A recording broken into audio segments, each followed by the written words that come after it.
अरे बाबा, आप रो क्यों रहे हैं? रो नहीं तो क्या करूं बेटा, न जाने इंद्र देवता हमसे क्यों रूठे हुए हैं।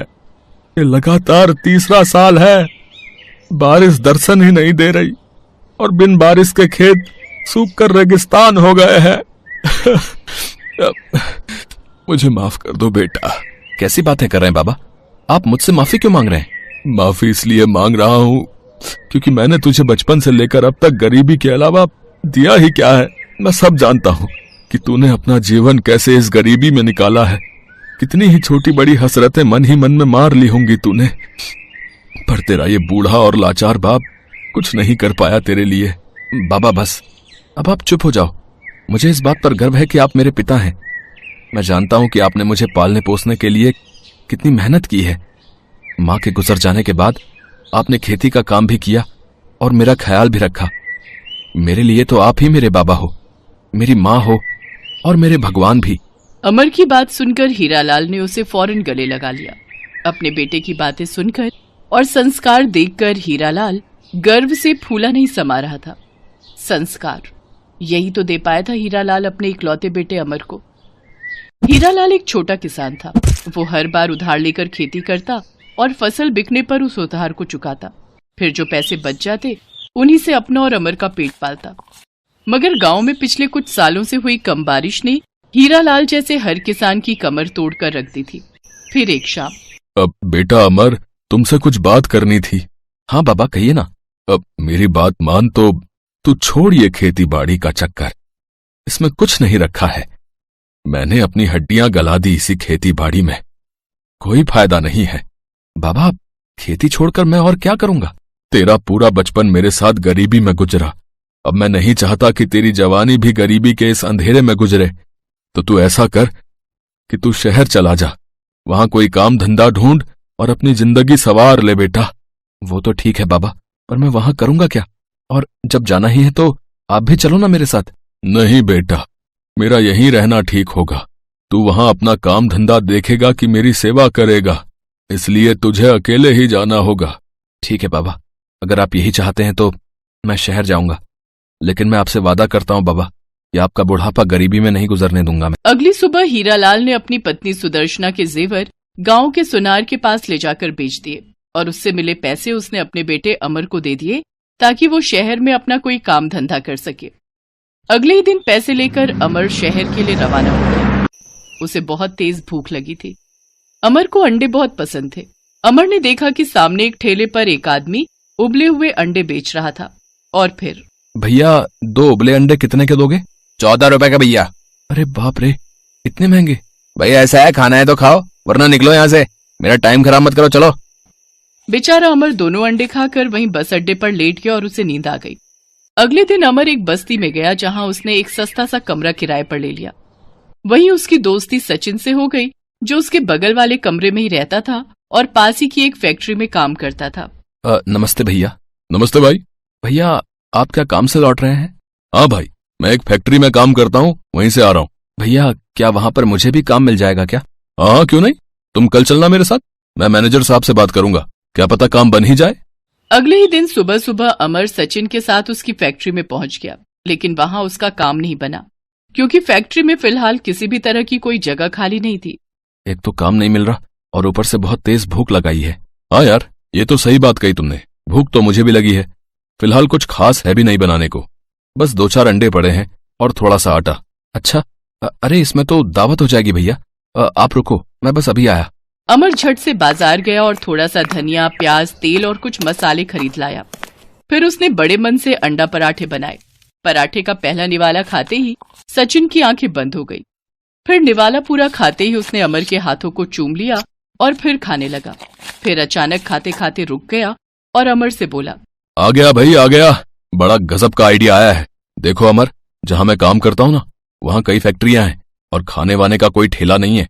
तो तुम अगर मेरी फैक्ट्री के पास अपना अंडा पराठे का ठेला लगा लो तो कसम से नोट छापोगे, नोट। सच में? लेकिन मेरे पास ना तो ठेला है और ना ही उतने पैसे। अरे तो मैं कब कम आऊंगा भाई, हम दोनों भाई पार्टनरशिप में अंडा पराठा का ठेला लगाएंगे। अरे भाड़ में गई है फैक्ट्री की नौकरी है। तुम ऐसे ही बढ़िया अंडे पराठे बनाना और मैं सामान और पैसों का हिसाब देख लूंगा। अमर ने सचिन के प्रस्ताव पर तुरंत हाँ कर दी। सचिन और अमर ने अपनी सारी जमा पूंजी लगाकर एक ठेला और अंडा पराठा बनाने का सामान खरीद लिया और अगले ही दिन उस इलाके में ठेला लगा दिया जहां सचिन काम करता था। देखते ही देखते बहुत से मजदूर और राहगीर ठेले पर आकर अंडा पराठा खाने लगे। अमर के हाथों में वाकई जादू था। कुछ ही दिनों में सचिन और अमर अच्छे पैसे कमाने लगे। उन दोनों की मेहनत रंग लाई और 2 सालों के अंदर ही दोनों ने शहर के मेन बस अड्डे के ठीक सामने एक बड़ी सी दुकान खरीद ली। मुबारक हो भाई, अब तो अपनी दुकान हो गई।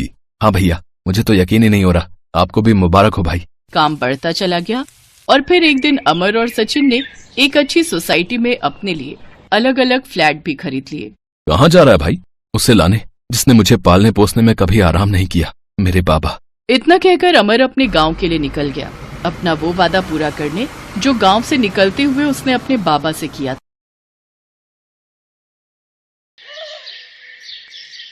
जसमीत एक सरकारी कॉलेज में पढ़ती थी। उसके बाबूजी नरेंद्र एक कपड़ा मिल में नौकरी करते थे। जसमीत की मम्मी वर्षा घर के बराबर में ही एक होटल वाले को रोजाना के पराठे और रोटी बनाकर देती थी। कुल मिलाकर घर का गुजारा हो रहा था। पर एक शाम, वर्षा, आज सुबह से ही सीने में बहुत दर्द हो रहा है, लगता है ज्यादा बढ़ रहा है। जसमीत जल्दी आ, तेरे बाबूजी की तबीयत खराब हो रही है। बाबूजी क्या हुआ? मैं ऑटो लेकर आती हूँ। जसमीत और वर्षा नरेंद्र को हॉस्पिटल लेकर जाती हैं। डॉक्टर नरेंद्र का ईसीजी करता है और उसमें कुछ कमियां आती हैं। अभी तो मैं कुछ दवाइयां लिखकर दे रहा हूँ। यदि इन्होंने ज्यादा अपने शरीर से काम लिया तो दिल की बीमारी भी हो सकती है और यकीनन आगे चलकर ये हानिकारक है। बाबूजी, अब आप कुछ दिन बिल्कुल काम पर नहीं जाओगे, बस घर पर आराम करोगे।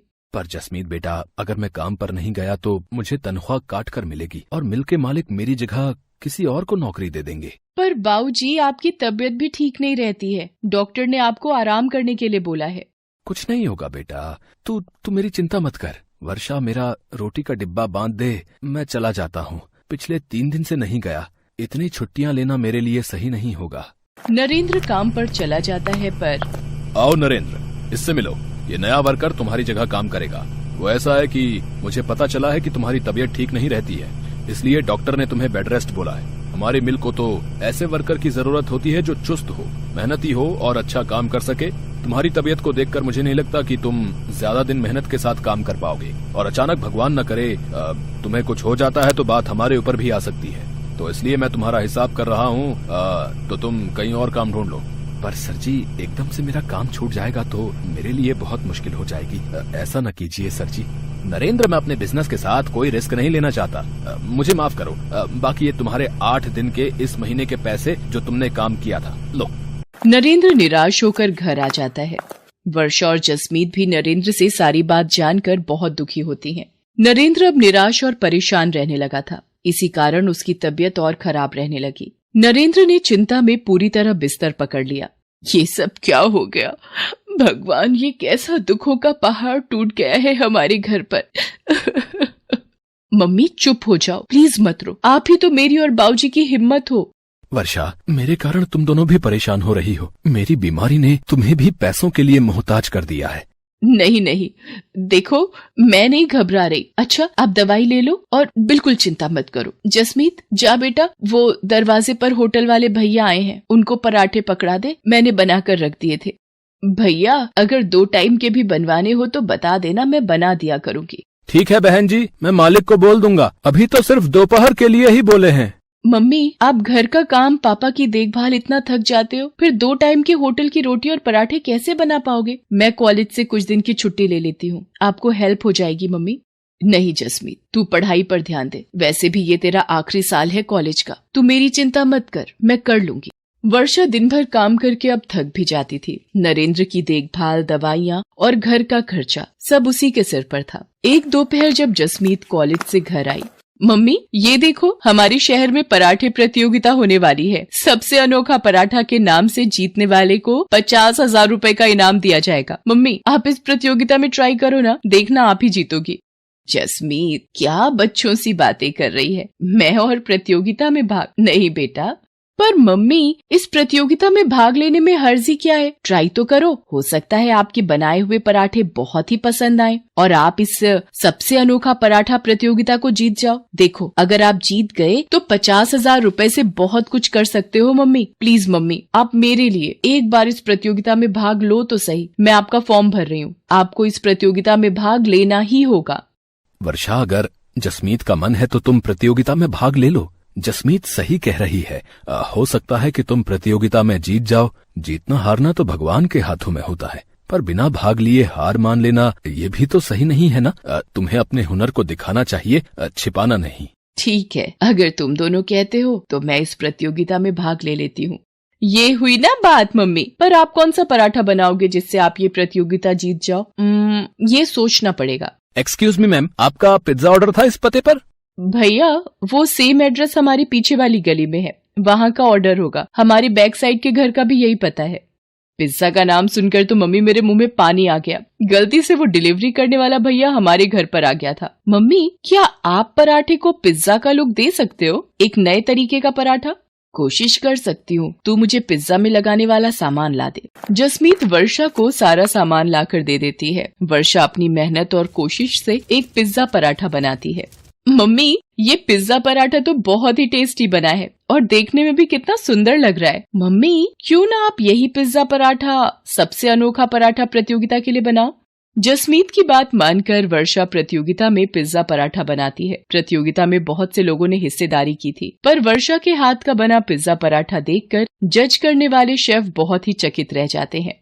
दोस्तों, बहुत से पराठे देखे, पर ये पिज्जा पराठा पहली बार देखा। वर्षा जी ने इस पिज्जा पराठे पर लेयर बनाकर इसे बहुत ही खूबसूरत ढंग से प्रेजेंट किया है और खाने में भी ये बहुत ही स्वादिष्ट पराठा है। इसके लिए हम सभी जजेस की सहमति से वर्षा जी को सबसे अनोखा पराठा प्रतियोगिता की विजेता घोषित किया जाता है और ये 50,000 का नकद इनाम भी इन्हें दिया जाता है।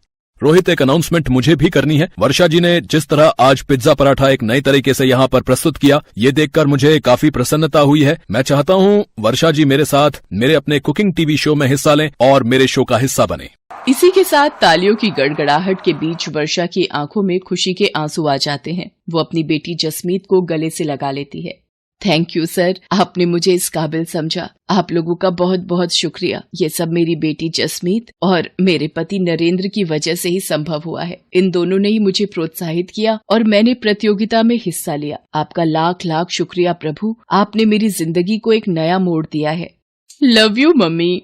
मेहनत और लगन से व्यक्ति अपने जीवन में बहुत कुछ हासिल कर सकता है और यही वर्षा ने कर दिखाया। धीरे धीरे वर्षा के पिज्जा पराठे की प्रसिद्धि दूर दूर तक फैलने लगी। पिज्जा पराठा के नाम से वर्षा ने एक नया होटल खोल लिया। साथ ही साथ टीवी शो के द्वारा वर्षा के चेहरे को नई पहचान मिली। नरेंद्र भी ये सब देखकर बहुत खुश था। धीरे धीरे उसकी तबीयत में भी सुधार आने लगा था और अब वो और जसमीत दोनों वर्षा के होटल के काम में उसका साथ देते थे। मेहनत और लगन से एक पिज्जा पराठा वाली को सफलता की ऊंचाई पर चढ़ने की नई सीढ़ी मिल गई थी। Best buddies. Hello friends. Thanks for watching this video. अगर आपको ये वीडियो पसंद आया है तो प्लीज लाइक, सब्सक्राइब, कमेंट्स करें इस वीडियो पर और हाँ, शेयर करना भी ना भूलें। और भी मजेदार वीडियो देखने के लिए नीचे दिए गए बेल आइकॉन को दबाएं। देखते रहिए बेस्ट बडीज।